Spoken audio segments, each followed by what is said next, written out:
September মাসে Bharat cricket দলের বাংলাদেশে সফর করার কথা ছিল, ওরা আসে নাই। কেন আসে নাই তাদের কাছে প্রশ্ন করা হয়েছে আইসিসির পক্ষ থেকে। ওরা বলছে নিরাপত্তা ইস্যু। তো ওরা বলতেছে নিরাপত্তার কারণে বাংলাদেশে আসে নাই। তো অনেক দর্শক মনে করতেছে, বেশিরভাগ দর্শকই মনে করতেছে ওরা বাংলাদেশে ভয় পাইছে, বাংলাদেশে আইসা সিরিজ হারবো এই কারণে আসে নাই। তো এটা বেশিরভাগ দর্শকের মতামত আর কি। তো আমার আমার কথা হলো,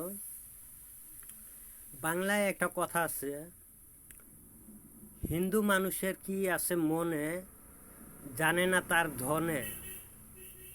মানে হিন্দু মানুষের মনে কি তার নিজের ধনেও জানে না, বাংলায় একটা কথা আছে। তো যাই হোক, কারো সমালোচনা করা আমার উদ্দেশ্য না। আমার কথা হইল, এই যে খেলার মধ্যে যে রাজনীতি ঢোকা দিছে, এই জিনিসটা খুব খারাপ। রাজনীতি ঢোকানো ঠিক না। রাজনীতি শুধু রাজনীতি হইলে কথা, এটা একটা নোংরা রাজনীতি। বিশেষ করে দেখা যায় বাংলাদেশ, ভারত, পাকিস্তান এই তিনটার মধ্যে, এই খেলার মধ্যে নোংরা রাজনীতি দেখা যায়। এই জিনিসটা একটা ভাইরাস, এটা পরিহার করা উচিত। এই রাজনীতির কারণে খেলার আসল সৌন্দর্য নষ্ট হইয়া যায়। তো এই তিনটা দেশে রাজনীতি করে সাধারণত চোখে পড়ে।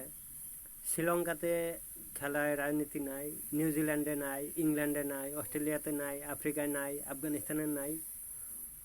ওদের এই কারণে ওদের ক্রিকেটটা আগা যায়, অনেক উন্নত হয়। আর এই তিনটা দেশে দেখা যায় দিন দিন অবনতি হয়। ইন্ডিয়া যদিও অনেক ভালো খেলে, তারপরেও দেখা যায় ছোট ছোট দলের কাছে হারে, কারণ এই রাজনীতির কারণে। খেলার মধ্যে নোংরা রাজনীতি ঢোকায় এই কারণে। তো দর্শক ভাই, আপনারা কি মনে করেন কমেন্টে বলবেন। ভারত কি কারণে বাংলাদেশে আসলো না? তারা কি নিরাপত্তার কারণে ভয় পাইছে, না খেলায় হারবো এই কারণে ভয় পাইছে? কমেন্টে বলবেন প্লিজ। Good bye.